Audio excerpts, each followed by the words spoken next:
All right, good afternoon, everyone. Thanks for being here. I'm Mark Ghilarducci. I'm Governor Brown's Director of the Office of Emergency Services. First of all, let me just say that we continue to be absolutely heartbroken for everyone who's been impacted by just these tremendous fires that we've been seeing. We're really only 4 days into it, but we continue to be very much engaged in the response. Currently, we have over still 149,000 people evacuated throughout the state. Many of those evacuated, this is for all the fires, the two in Southern California and the fire in Northern California. Many have lost everything that they have. Currently, we have 25 people who have lost their lives so far, and that's 23 at the Camp Fire and 2 at the Woolsey fire. And there are still a number of people who are unaccounted for. We're working closely with local authorities to be able to identify and work with them for accounting all those that are still unaccounted for. Look, this is not an easy situation. We know that. It's exhausting, and it will take time. You need to know that we're doing everything that we can to battle the fires and to take care of those that have been evacuated. We've seen communities come together time and time again, fire after fire and other disasters in California, and we'll get through this one as well. As you've seen, the magnitude of destruction, especially in the town of Paradise, is staggering. Yesterday, we saw this firsthand. The public safety leaders went up and toured the area. We met with local officials to begin the discussions on the recovery process. As they're still battling the fires, we're looking at what it's going to take to address the needs of the community. As a result, we clearly saw that the event in itself warranted Governor Brown asking FEMA for a presidential major disaster declaration, and that was done this morning. We've already received direct federal assistance from FEMA, and we're appreciative of that, and that is helping to bring federal resources here into the state to help the communities that have been impacted. This continues to be a unified effort by all local, state, federal, and public sector, private sector organizations, and it's been exceptional. We have representatives from many state and federal agencies, both here in the State Operations Center and in the field, working around the clock, managing resources, helping with shelters, school closures, hospital and medical supplies, and restoring damaged infrastructure. We've dispatched more than 1,035 mutual aid fire engines, and we have roughly 3,667 firefighters from local, state, and federal government agencies on the line. We're also very grateful for assistance that we've received from departments across the western states. In fact, 7 states are providing firefighters for California as we speak. Oregon has sent 75 fire engines, Washington 45, Utah 26, New Mexico 7, Idaho 6, Montana 20, and Texas 55. And either they are here or they are en route to assist us in our firefighting effort. There's also hundreds of law enforcement officers and members of the California National Guard that are been deployed protecting communities, providing law enforcement and security in areas that have been evacuated. We're committed to battling these fires with everything that we can muster here at the state in ensuring our communities and people can address their public safety needs.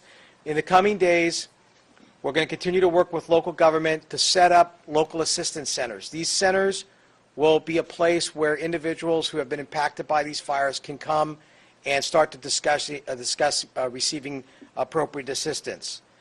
We still remain at risk for more wildfires with red flag conditions throughout the state, and this should be the case through Tuesday.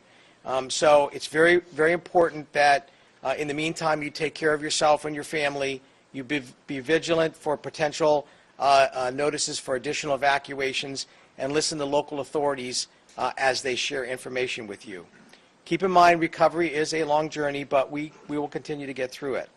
Okay, so lots happening, and what I'm going to do now is I'm going to turn it over to the Director of the California Department of Forestry and Fire, CAL FIRE, Chief Ken Pemlott, to talk about firefighting operations. Thank you, Mark. Good afternoon.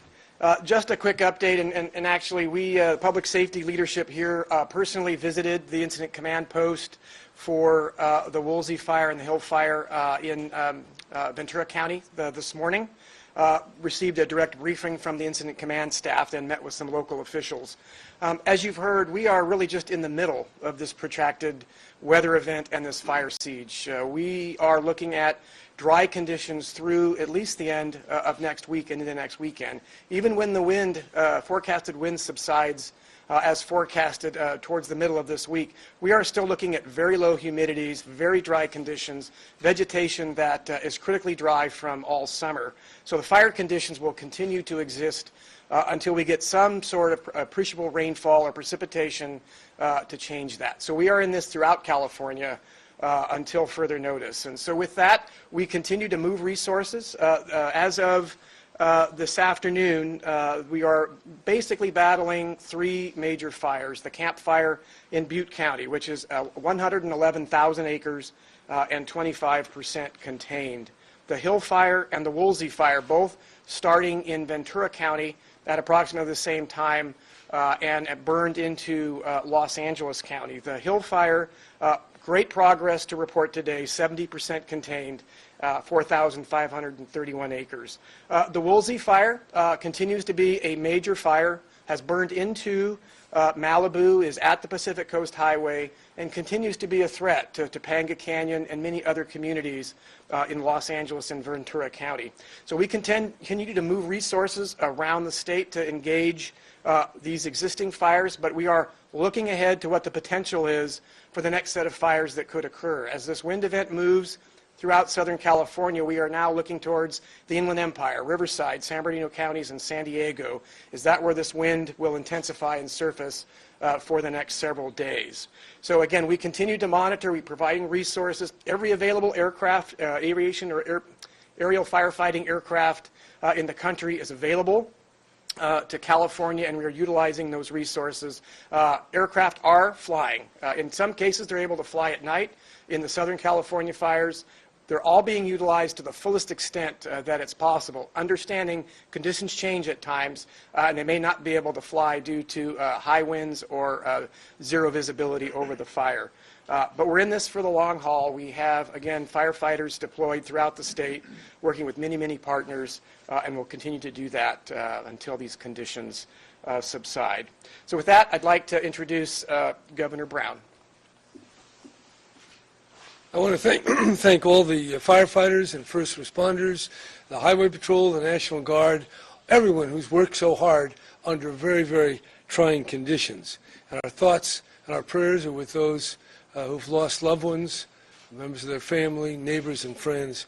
This is truly a tragedy that all Californians can understand and respond to and be very sympathetic. We're going to do everything we can.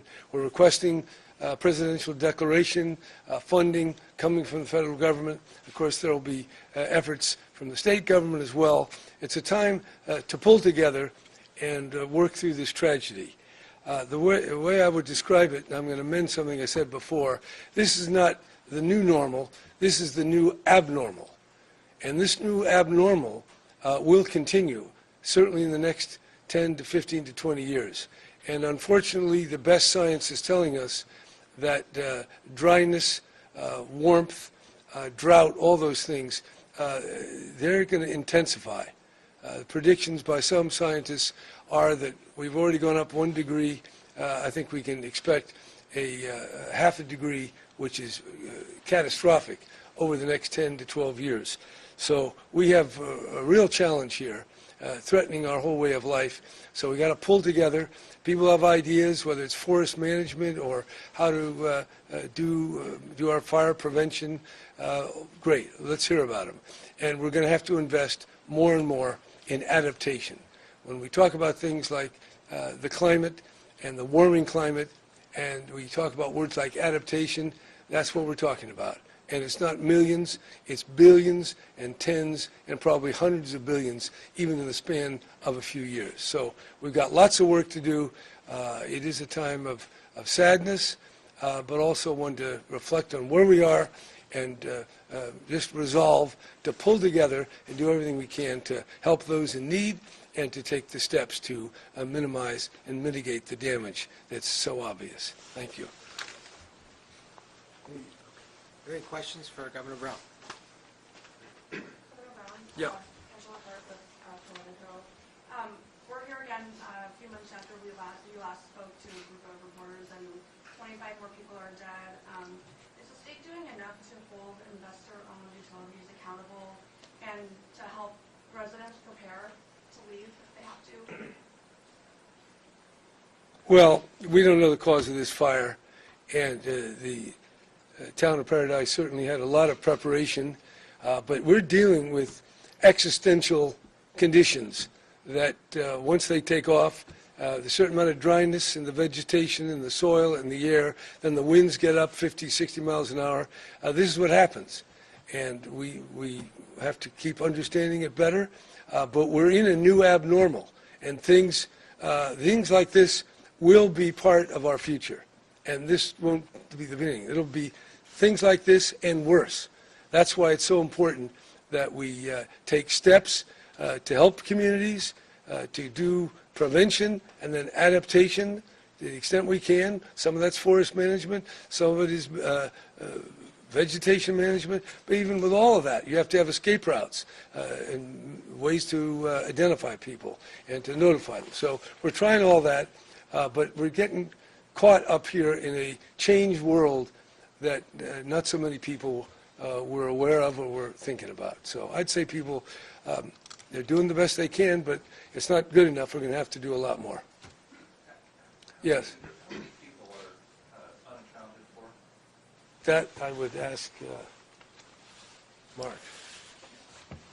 Right now, I think they're still looking at roughly about 100 or so individuals that are going to account for it, but they're still trying to go through their finding assessment, working with the shelters, talking with family members. Many people who evacuated out further from Butte County. Some are in Sacramento, some are down the Bay Area. So there's a huge effort to try to make an accounting for all of those that have been still unaccounted for. So that's 100 in Butte County. Roughly, yeah. There are no unaccounted for in Southern California. And for Chief Pimlott, what's the delay on the assessment of the cause of the Tubbs fire? We continue to process the evidence and prepare the report. Understand, very complex fire burning under very difficult weather conditions, winds that were going in multiple directions. Understand, we want that report to be exactly what it needs to be: accurate, comprehensive. Our investigators are pulling out every stop to ensure they've eliminated, as well as provided every piece of information, eliminated any cause that didn't occur or is not part of the evidence. And so there's a lot at stake here. This is very important. And so it will be ready to go when it's done, and we're not going to rush that or provide it out there any sooner than that. Will it be done by the end of this year? I think that we're getting much closer. I'm not going to put a date on it because I don't want to put the investigators in a position that they need to be rushed. Yes, we are working very diligently to get it done, and we are very hopeful to have it completed here in the near term. Yes. Fox 40, Charmaine Nero. This is for the governor. Of course, we're going to ask this question, but do you have any response to the president's comments about the forest management? Well, yeah, the scientists and the engineers and the firefighters all tell us forest management is one element. It's only one.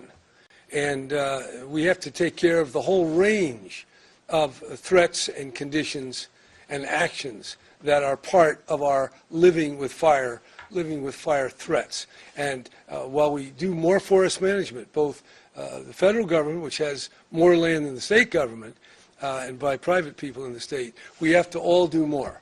But managing all the forests in every way we can does not stop climate change. And those who deny that are definitely contributing to the tragedies that we're now witnessing and will continue to witness in the coming years. So the chickens are coming home to roost. This is real here. And it's not a question of pointing this way or that way, but pulling together in these tragic circumstances and thinking wisely and collaboratively. And that's the spirit in which I'm approaching all that we need to do in response to these fires. Around, any plans to redirect some of the National Guard troops at the border to help with fire attacks? That you could ask the general. If they're needed, they'll go wherever they're needed. Definitely fighting fires is of a higher priority than that business on the border. All right. All right? Thank you very much for coming.